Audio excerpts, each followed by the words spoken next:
La versión 17 de Angular ha llegado y en este video te voy a comentar acerca de las novedades más importantes y qué se viene dentro de todo el ecosistema de Angular. Así que veamos.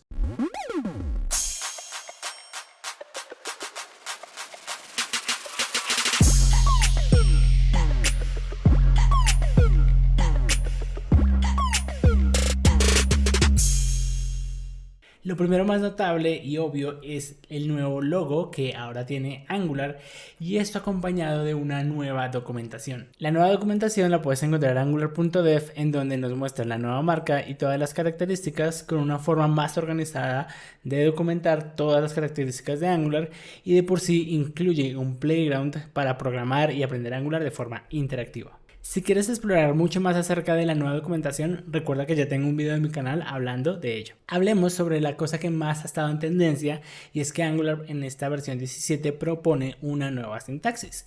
Por ejemplo, nosotros tenemos este bloque en el cual tenemos cosas como ngIf, que es una directiva que va en el HTML, y ahí mismo, por ejemplo, tenemos un else. Angular propone cambiar esta sintaxis y ser más declarativo. Por ejemplo, aquí simplemente tenemos un if y un else directamente, sin tantos elementos, por ejemplo, sin usar un ngTemplate, y de forma pues mucho más sencilla para entender para cualquier otro desarrollador. Miremos por ejemplo el ngFor. El ngFor precisamente sirve para renderizar listas y nosotros normalmente utilizamos el ngFor dentro de un elemento, y por ejemplo podríamos utilizar un ngContainer para mostrar elementos siempre y cuando la lista esté vacía. Sin embargo, ahora podríamos por ejemplo utilizar de forma más declarativa un for, y si la lista está vacía tenemos un estado directo de ese for que es empty, que es la lista está vacía literalmente, y podríamos mostrar esos elementos de una forma más declarativa.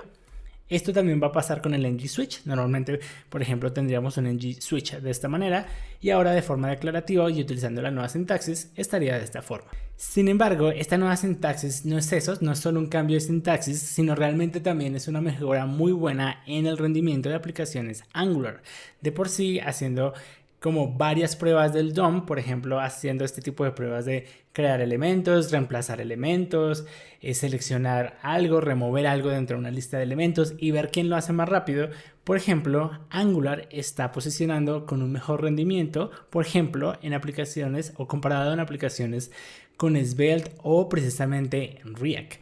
Tendríamos un mejor rendimiento con esta nueva sintaxis. Una cosa muy importante a mencionar sobre esta sintaxis es que Angular va a mantener la retrocompatibilidad en el mismo archivo, en el mismo proyecto. Significa que en el mismo archivo tú podrías tener un ngFor, ngIf, que es la sintaxis tradicional, con la nueva sintaxis y va a funcionar sin problema. Entonces podrías empezar a hacer esta migración de forma incremental como lo vayas viendo. En esta versión igual, si tú quisieras migrar todo directamente a la nueva sintaxis y pues tener todos estos beneficios de rendimiento, podrías utilizar el comando ng generate angular/core control flow.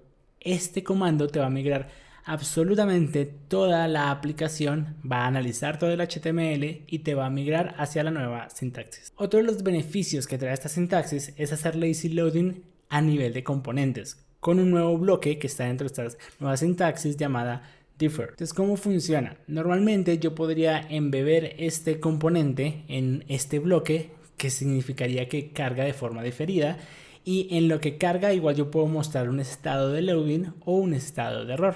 Esto es bastante interesante porque ahora podemos hacer lazy loading no solo a nivel de rutas, sino también a nivel de componentes. ¿Qué quiere decir esto? Que por ejemplo parte de la aplicación, por ejemplo si yo tuviera una aplicación que tiene un listado de elementos y estos por ejemplo a su vez tienen una inyección de dependencias o consumen algún servicio, todo eso podría ser diferido la carga a nivel de componentes con un trigger en específico. Esto tiene gran bondad en el incremento o en el rendimiento precisamente de nuestras aplicaciones, y yo en particular por ejemplo lo veo muy útil en aplicaciones como dashboards o este tipo de aplicaciones igual en móvil que tienen muchos elementos. Normalmente esto para nosotros sería una página, una ruta en específico, sea esta en una aplicación móvil o esta en una aplicación web. Sin embargo, cada una de estas tarjetitas, cards, gráficas, elementos podrían venir de forma diferida, por ejemplo al hacer scroll, y entonces los voy cargando solo hasta que se presenten en pantalla. Recuerda, esto es diferente a hacer lazy loading a nivel de rutas. Es diferente hacerlo ahora ya a nivel granular y a nivel de componentes. De por sí, Angular propone esta serie de triggers para poder saber cuándo quiero yo cargar un componente o no. Por ejemplo, onIdle, que se cargue inmediato, según un tiempo, que yo quiero que se cargue en un tiempo en específico, o un viewport. Entonces quiere decir que yo puedo cargar ciertos elementos según la pantalla, mobile, desktop, laptop, según interacción, según si yo me paro en algún elemento o cuando cumpla una condición en específico. Siguiendo con otra de las novedades, Angular ahora tiene Standalone por defecto y también va a incluir Server-Side Rendering por defecto. Veámoslo. Si en este momento tú creas una aplicación utilizando el nuevo Angular, la versión 17, vas a crear nginx app. Y aquí tenemos las preguntas normales, yo le voy a decir que es SS. Y aquí hay una pregunta muy interesante. Y es que si yo quiero que la aplicación tenga Server-Side Rendering por defecto. Entonces, por ahora tú le puedes decir sí o no, porque realmente también depende de tu caso de uso.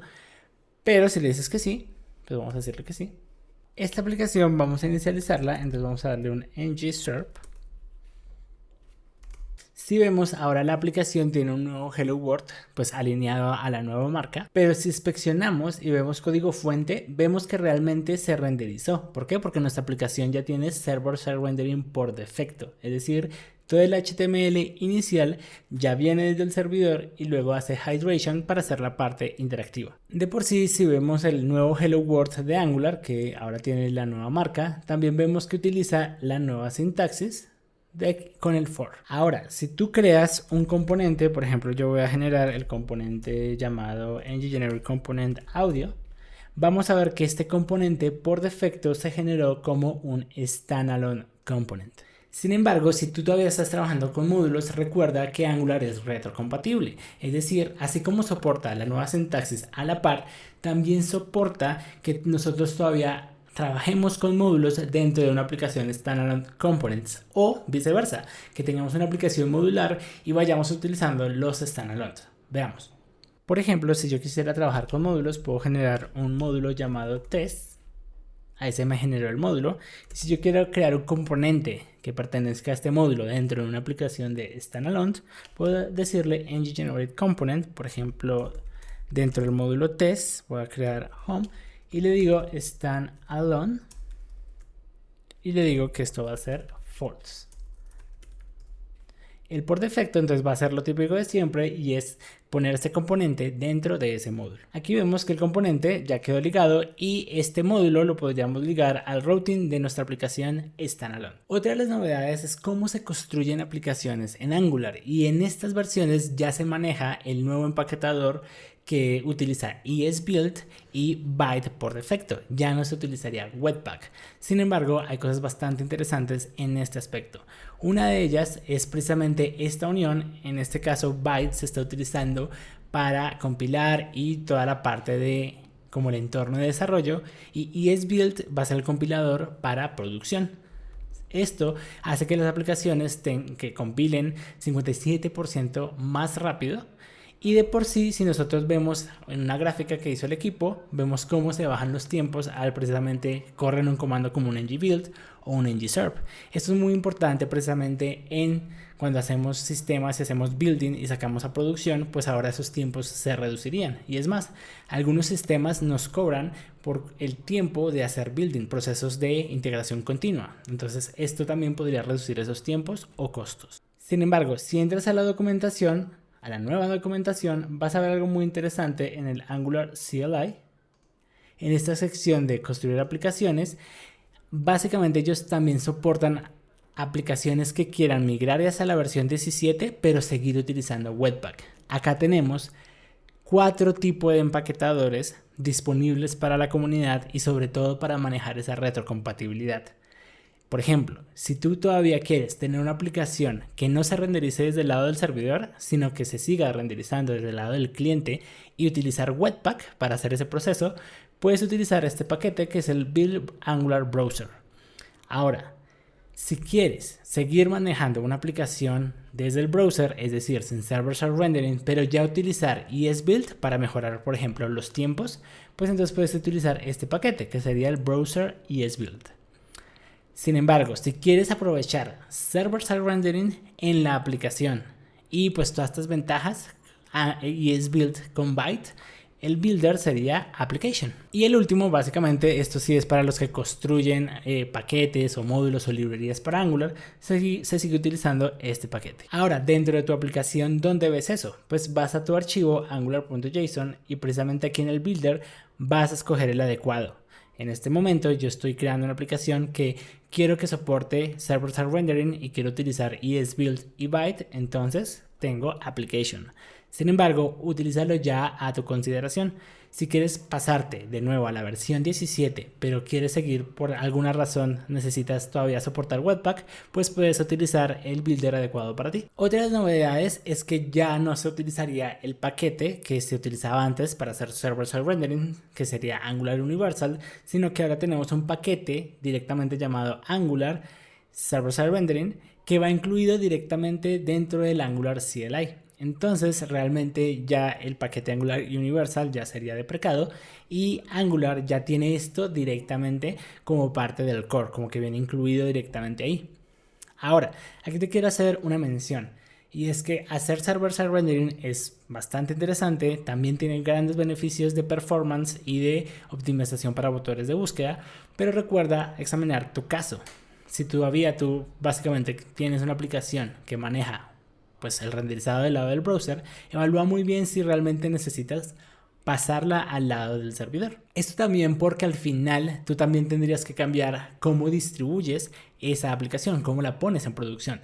Normalmente una aplicación que corre del lado del cliente, es decir, una single page application, simplemente necesita uno de estos servidores, por ejemplo, Fiverr Hosting, GitHub Pages, un servidor Nginx que suba o que soporte o disponga esos archivos estáticos, porque al final todo el trabajo del render lo hace el cliente. Ahora, si tú quisieras habilitar el renderizado del lado del servidor, pues tendrías que cambiar la forma en que distribuyes tu aplicación, porque ahora como el render se va a hacer en un servidor precisamente, necesitarías ya disponer tu aplicación en algo como un hosting en Vercel que corre literalmente o soporta precisamente correr en Node. Tienes literalmente un servidor físico, o más que todo físico, un servidor en algún hosting como AWS, Azure, Google Cloud, pero necesitarías un servidor ya disponible en Node. Ya no solo sería un servidor de archivos estáticos, sino literalmente un servidor de Node para distribuir tu aplicación. O utilizar Cloud Functions de Fiverr, que también son pequeñas funciones que nos dejan correr Node en el lado del servidor.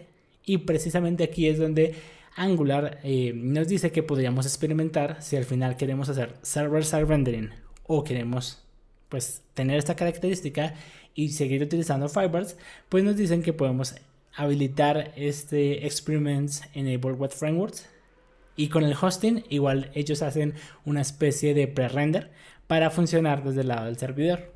También lo podrías probar con ng Angular Fire y ng Deploy y pues, básicamente esto te va a hacer el pre-render de tu aplicación que tenga server-side rendering.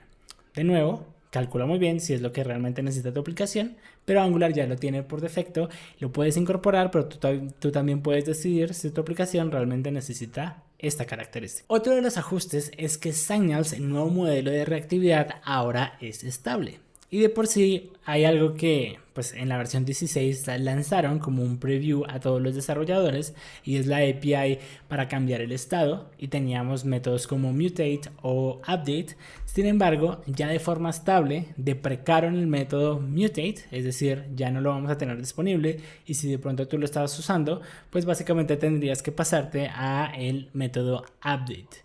Esto tiene que ver un poco con el paradigma de inmutabilidad y hay un video en mi canal que habla de esto sin frameworks, es decir, solo con JavaScript puro, para entender por qué es mejor práctica en algunos escenarios manejar métodos inmutables. Y en este caso Angular optó por deprecar el método mutate y solo pues hacer actualizaciones con el método set o el método update, que serían immutables. Y así Angular ahora pertenecería a la familia en la cual está utilizando el modelo de reactividad basado en Signals, que hace reactividad granular. Es decir, no tendría que leer todo el DOM para analizar un cambio, como lo hacía Angular con Sun.js o React con el Virtual DOM, sino que directamente donde ocurre el cambio es donde tiene que hacer una actualización del render.